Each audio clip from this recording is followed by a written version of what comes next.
Welcome to an ESPN News Tuesday, or as we like to call it, mailing it in. Bomani, what do you like on the show today? 3 Cavaliers topics, because it's still LeBron's world, guys. Dale, papi.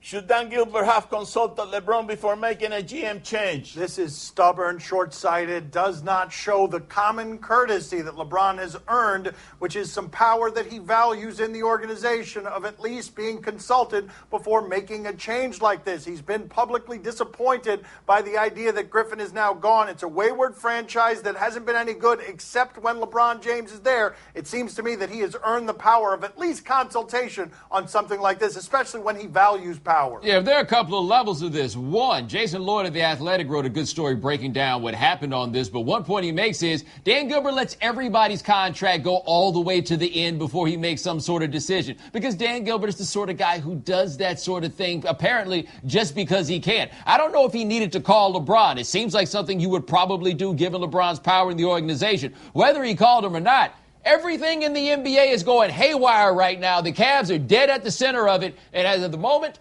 nobody's in charge. That's what's super weird about this. The day that you're hearing about the Cavs might be in play for Jimmy Butler is the same day you're hearing, hey, Gilbert and Griffin don't think alike on this sort of thing. And it makes you wonder, is it because Griffin was trying to play for now, this year, and thinking about getting rid of future pieces to get something for right now? And Dan Gilbert said, nope, I'm not going to let LeBron leave again without having something in place, which means I want to keep Kevin Love and Kyrie if the eventuality happens that LeBron leaves here. You guys got it all wrong. Dan Gilbert wants his man in that position. David Blatt. That's right. David Blatt is coming back, buddy. That's it. That's the man that he's going to pick for that job. I would love it if they did, though. Can you imagine how amazing that would be? That'd be like a straight-up soap opera. David Blatt back from wherever he's coaching with his passport. Okay, we're going to entertain that as an idea. If you're trying to run LeBron out of town, that's one way to do it. Would Chauncey Billups be a good fit in the Cavs front office? All right, it wasn't that long ago Chauncey Billups was a basketball player. Then he was doing a very good job for us here at this broadcasting network. And now he's apparently about to be running a basketball team if he wants to, because Dan Gilbert wants Chauncey Billups to be the man that's over the general manager, like the visionary for the whole thing. How does anybody know if that's going to work? How would anybody really have an idea if Chauncey Billups is the right guy for that job? It just seems very hard to believe that given everything that's going on right now, the best guy for that job for the Cavaliers is a guy who's never done this job before or anything really close to it. We do this all the time in this sport, though. A guy who is a leader on the court like Danny Ferry or Vlade Divac or Chauncey Billups, we say you want to lead the whole organization whether you're qualified or not. And here's the peril of that. Once upon a time, Derek Fisher and Steve Kerr were exactly the same. They commanded the same salary. They didn't have any experience for those coaching jobs. They were both going for $25 million over 5 years. Derek Fisher chose what he chose, to attach himself to another guy who wasn't qualified for that position, which is Phil Jackson, who ruined his entire career. And Steve Kerr, you saw how that turned out for Steve Kerr. Where's Derek Fisher now? Where's Steve Kerr? It kind of matters what the players are in terms of whether or not this job is going to be done well. Actually, we kind of know where Derek Fisher is, and Matt Barnes is right around the corner. Yeah, wherever he is. Should the Cavs trade for Jimmy Butler or Paul George? I love this time of year. Basketball has really co-opted June and July with stories like this. We probably shouldn't answer this question until we know what they're trying to get in return for those pieces, because that sort of matters. I think you want to add Jimmy Butler and Paul George to what the Cavs are already doing, but you have to trade either Kyrie or Love to do that because they don't have the pieces to make it happen otherwise. If it's just for Kevin Love or just for Kyrie Irving, it's not something I'm interested in doing because I'm not making my team that much better. Yeah, but I think the Cavs need 3 things. They need another playmaker, they need a rim protector, and they need somebody else who can get their own shot. Jimmy Butler can't be the rim protector, but he can help you with initiating offense, and he can get his own shot. For the roster that they've got, even if they made trades because they're overloaded in the front court, to me, Jimmy Butler fits more of the holes that this roster actually has. That's the guy that I'd go for, and that's before we consider the fact that his contract's a little bit longer and he's not itching to get to L.A., because I don't give a damn how good the Cavs are. If that dude wants to be in L.A., he ain't settling for no Cleveland, man. That's not how wanting to be in L.A. works. You know who really is going to be if Butler goes to the Cavs? Oh, here we go. Dwayne Wade. He's the one who wants to play with LeBron again. Right. But you know what? LeBron doesn't want anything to do with you, Wade. He's pushing you aside. He's grabbing Jimmy Butler before you. You got the message, buddy? You're done finished. You know what Dwayne Wade wants to do more than anything else? Make $25 million a year. And the only place that's happening is in Chicago. Would it be crazy for the Knicks to trade Kristaps Porzingis? Yeah, so Adrian Wojnarowski of The Vertical says that the Knicks, looking to trade Kristaps Porzingis, because what you do with the fan base that you have abused year after year after year is to tell them, hey, there's one glimmer of hope you got. Yeah, we're thinking about shipping him out of town also. The only reasonable explanation to me as to why the Knicks and their front office would want this out there is that Phil Jackson is trying to get fired. That's the only thing. Fire me before I set fire to this whole thing by trading the future. Well, for clarification purposes, and this might be semantics, willing to trade isn't quite the same as what was reported, which is they are listening to some offers, and maybe if something great comes in, they'd be willing to do it. It's the only piece they have that anybody would want. They need to start over there in New York. They need to start over there, and they've promised their future to Phil Jackson. Dolan has said he is riding out the contract with Phil Jackson, and once you get into that territory, you're a really bad team in a really bad conference, and you've only got one valuable piece. It's not absurd to listen to offers. Well, Phil Jackson will take your call if you find out where he is, what private island he's in at now, you know. All depends on where the closest cell tower is. You realize you're going to have to hire a private investigator to find Phil Jackson to take your call. What do you make of the new details of Nick Saban and Lane Kiffin's feud? I feel like they kind of gave us the details already by parting. Here's the video of this feud. This is from Phil Savage's new book. He used to do some radio for Alabama, and what he's saying here is this isn't an argument. Nick Saban has already told us this isn't an argument. He calls it a bleep chewing. He just bleep chewed Lane Kiffin for reportedly saying to his players, dumb players make dumb plays. Look at the score there. They're up 28. And apparently Nick Saban said back to him, dumb offensive coordinators call dumb plays. I like Nick Saban doing that to Lane Kiffin, who's mistreating the players. Yeah, that's the single most endearing thing you ever could have showed me about Nick Saban, because we all wonder what made him fly off the handle like that. Normally you would assume it's because Lane wasn't running the ball, but the idea that he refused to let Lane Kiffin insult the players in such a way, I mean, that's kind of got to make you like the dude, even if you're not inclined to do so, right? Well, and now Lane Kiffin is someplace in Florida handing out the scholarship to sixth graders. That's what he's doing. He is. Yeah, there is that. Yeah, and hanging out at Blue Martini in Boca Raton. He's doing that, too. Coming up next on my son Stevie's show, Sugar Ray Leonard. You remember those fights against the Cuban boxers? You beat them up, all of them. I was rooting for you. Yeah, well, thank you. I believe him. I believe him. I believe him. He's not making that up. Joining us at the beach today, Sugar Ray Leonard. Always enjoyed talking to this guy. Honest. One of the greatest boxers of all time. He won the gold at the 1976 Olympics. World titles in 5 weight divisions. Let's talk to him. All right, after turning pro, you said you turned pro, you won a championship 2 years later. Like, how much fun was it being Sugar Ray Leonard in 1979? Too much fun. Well, I'll tell you what, it was almost too much fun. I tell you what, creating or having a little fame, especially when you come from nothing or humble beginnings, it's very seductive. You know, you start making money, you start becoming more famous, people start recognizing you. Then when people start recognizing you outside your hometown, your state, whatever, and then when people start recognizing you, you know, in China or in Russia or whatever, it's seductive. It can be seductive. So, but I kept my feet pretty much on the ground. But there were times I lost perspective, and I thought I could do whatever I wanted to do, and you know, as a fighter or ex-fighter, because I retired in 1982.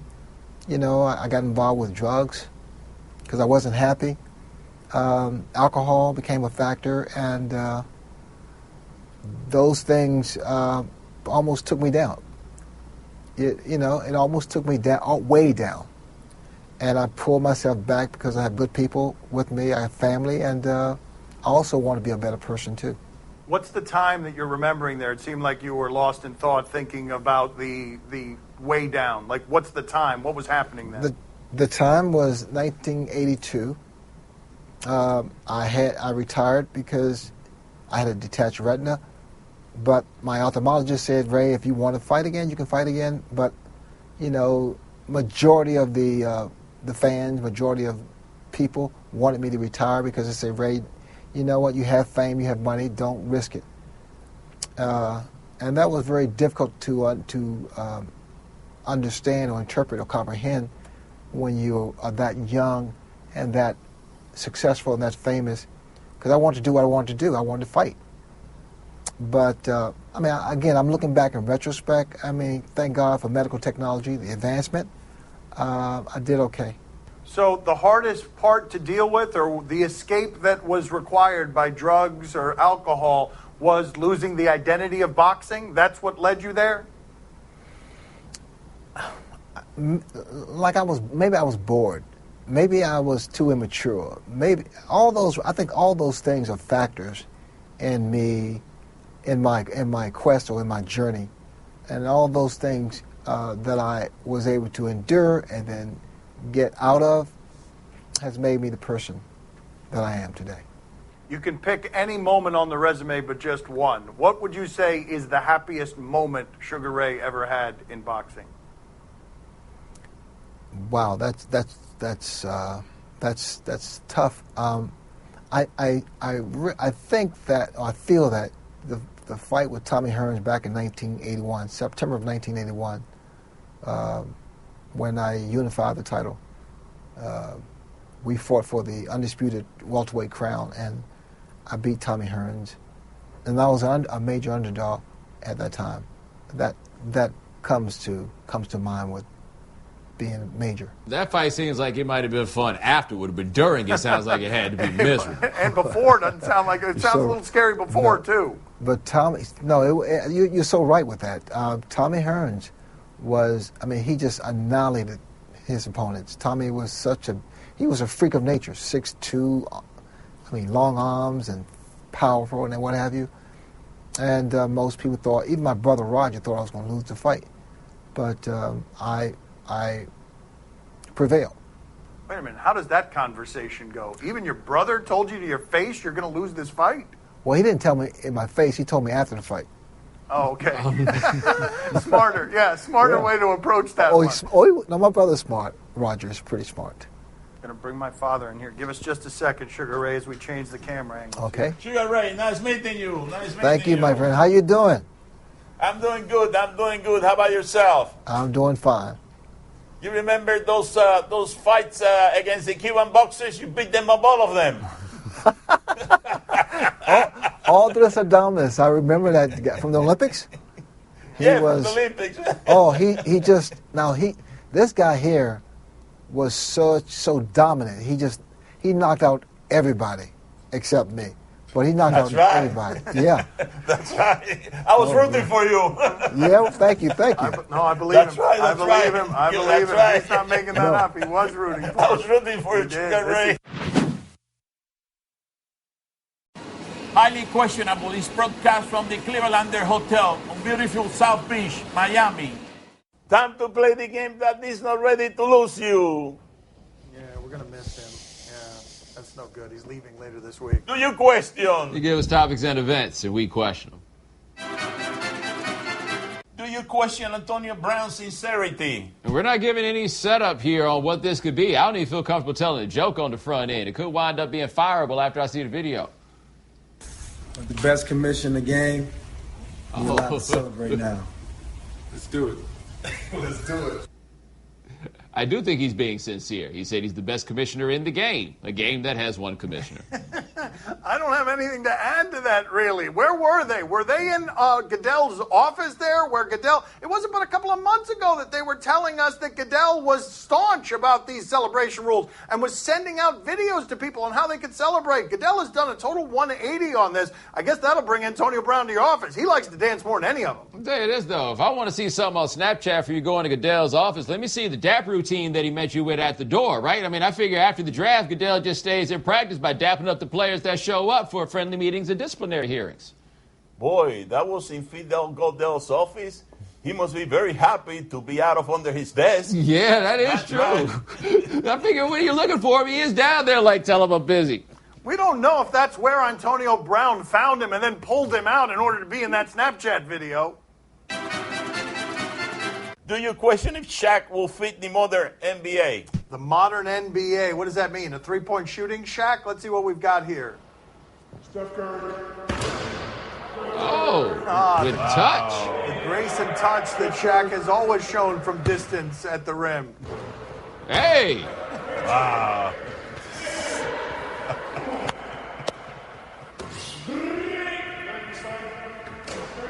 Oh, off the glass. The big fundamental. Did he mean to do that?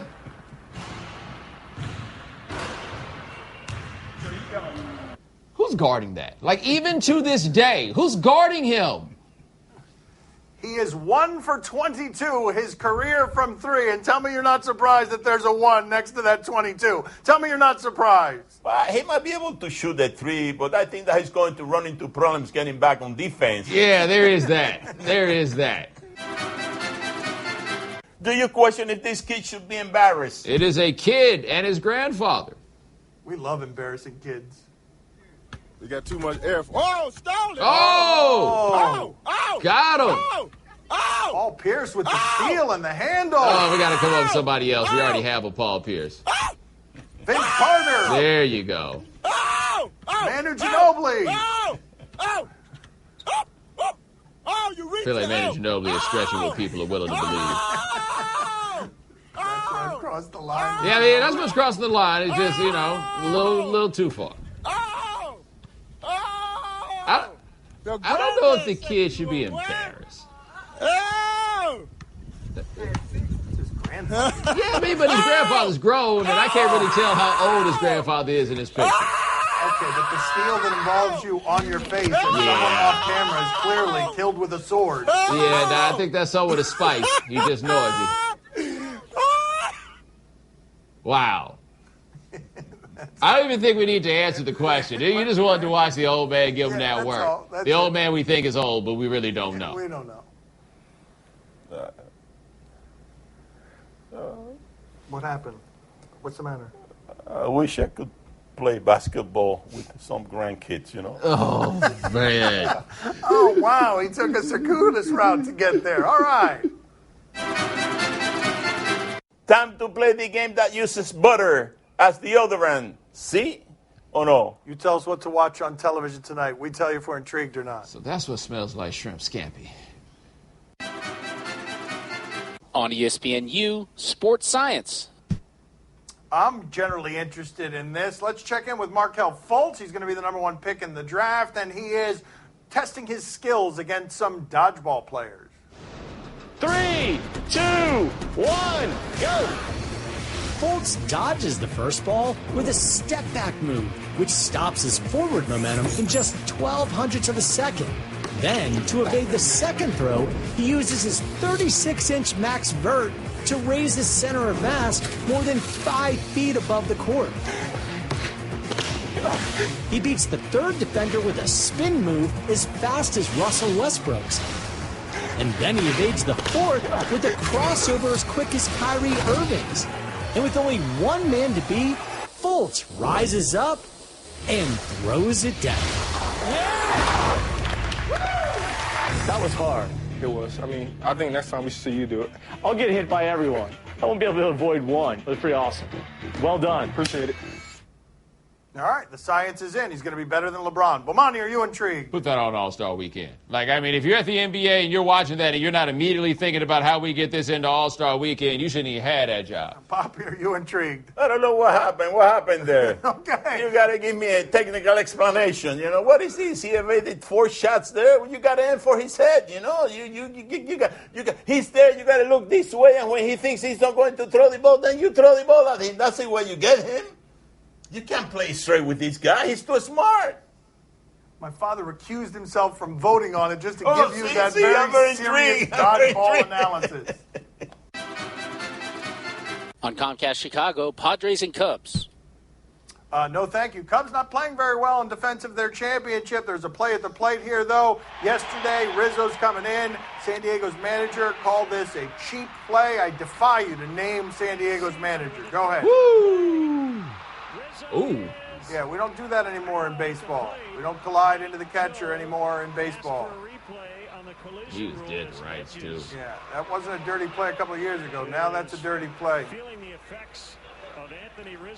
Bomani, are you intrigued, sir? No, man, I think it was always a dirty play when you raise your knees up and hit the dude in the kidney. I don't recall ever seeing that. Either he's the worst feet first slider of all time, or that was shenanigans. Papi, are you intrigued? Oh, see, I'm very intrigued. Police, and that catcher is a rookie. But if I'm that catcher, I just go for the matador move. I just go like that, with my cape and try to just touch him. I'm not going to block the play. Are you kidding me? I'm not going to do that. Let him just give him a fine touch on the side. That's all. With his cape. Let him score with a cape. Most of us use our capes for fighting crime. If you didn't watch baseball before and I told you there was a matador at home plate doing that, you'd watch. That's all the time we have for today. Thank you for watching. Sorry, I was looking at my phone. I'll talk to you tomorrow. Gracias. See you mañana. This show is going to be on ESPN News. That's right. What I was sitting around here for? That's right. Get out of here. I'm surprised We're going to have about 4 viewers today. There you go. See, look at that. That's right. 4 viewers today. That's it. No respect for us. Wasting his time.